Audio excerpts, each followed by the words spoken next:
الرحمن الرحیم۔ زیب و زینت میں فضول خرچی۔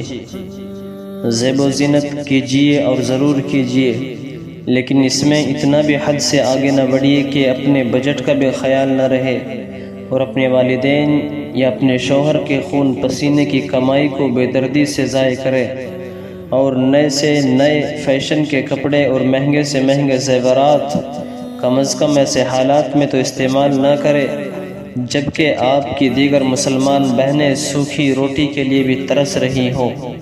خواتین خصوصاً نوجوان لڑکیوں نے غیر قوموں کو دیکھ کر ایسے خرچ بڑھا دیے ہیں کہ نہ وہ ضروری خرچ ہے نہ ان پر زندگی موقوف ہے۔ فیشن کی بلا ایسی سوار ہو چکی ہے اور ظاہری ٹیپ ٹاپ اتنی بڑھا رکھی ہے کہ جتنی بھی آمدنی ہو سب کم پڑ جاتی ہے اور قرض پر قرض چڑھتا چلا جاتا ہے۔ فیشن کی یہ بیجا ضرورتیں جو یورپ والوں نے نکال دی ہے، مسلمان خواتین کے لیے کسی طرح بھی ان کے خیال میں پڑنا اور ان کو استعمال کرنا درست نہیں ہے۔ ان کے اندھی تقلید میں یہ حال بن گیا ہے کہ دیکھنے میں خوشحال، دل میں پریشان، آمدنی معقول مگر گزارا مشکل، اطمینان اور بے فکری کا نام نہیں۔ محبت کے جوش میں لڑکیوں کی پرورش شروع ہی سے اس طرح کرتی ہے کہ بچپن ہی سے ان کو زیادہ خرچوں کی عادی بنا دیتی ہے اور وہ فیشن کا اس قدر شوقین بن جاتی ہے کہ شادی کے بعد شوہر پر بوجھ بن جاتی ہے۔ خاوند کی ساری آمدنی فیشن، لباس اور زیور کی نظر ہو جاتی ہے، ناچار، نا اتفاقی اور بدمزگی ظاہر ہونے لگتی ہے اور زیادہ بناؤ سنگار کی عادت ڈالنے سے تلاوت کلام اللہ، درود و استغفار، دینی معلومات میں لگنے کی فرصت بھی نہیں ملتی۔ پھر اصل سجاوٹ تو باطن یعنی دل اور روح کی سجاوٹ اور پاکیزگی ہے۔ جسم و لباس کی عمدگی سجاوٹ بھی اسی وقت معلوم بھی ہوتی ہے جب دل صاف ستھرا، اخلاق اچھے، عادتیں پاکیزہ ہوں۔ اخلاق گندے اور ظاہر اچھا اس کی ایسی مثال ہے جیسے گندگی کو ریشم میں لپیٹ کر رکھ دیا جائے۔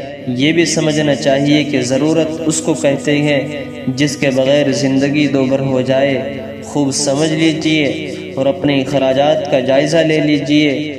ہر تکے بے تکے خرچ کو ضرورت میں شامل کر لینا دانشمندی نہیں ہے۔ یاد رکھیے، ایسی نادان اور فضول خرچ خواتین کی گودوں میں ایسے پھول نہیں کھلا کرتے اور ایسی ٹہنیوں پر ایسے قیمتی پرندے نہیں بیٹھا کرتے۔ ایسی قاتلہ انسانیت منڈیر پر بیٹھ کر چہچہانے والی بینائیں اپنا سریلا نغمہ عالم کو نہیں سنایا کرتی۔ ایسے نافرمان و خود غرض گلدستوں میں سلطان نور الدین زنگی اور سلطان صلاح الدین ایوبی جیسے گلاب نہیں کھلا کرتے۔ ایسی خود غرض اور دوسروں کے حقوق سے لاپرواہی کر کے بیوٹی پارلر کی کرسی پر بیٹھنے والی کے پلان میں عمر ابن عبدالعزیز جیسے نہیں سویا کرتے۔ نہ کہ نعمتوں کے ناقدردان ٹیلوں اور چوٹیوں پر خنسا و حمنہ بنت جہش کا رنگ نہیں بھرا جا سکتا۔ ایسی اداس شاہراہوں پر اور بنجر علاقوں میں محمد ابن قاسم و عقبہ ابن نافع نہیں آیا کرتے۔ ایسی بے پردہ پھرنے والیوں اور اپنے جسم کے اعضاء کی بے باکی کے ساتھ نمائش کرنے والیوں کی چھاتیوں سے طارق ابن زیاد ٹیپو سویا کرتے۔ ایسی رات کی رانیوں کے غنچوں میں ایسے عطر آمیز خوشبو والے طارق بن زیاد، محمد فاتح جن کی خوشبو سے عالم اسلام جھوم اٹھتا ہے، اپنی خوشبو ایسے ماؤں کو نہیں سنگھایا کرتے۔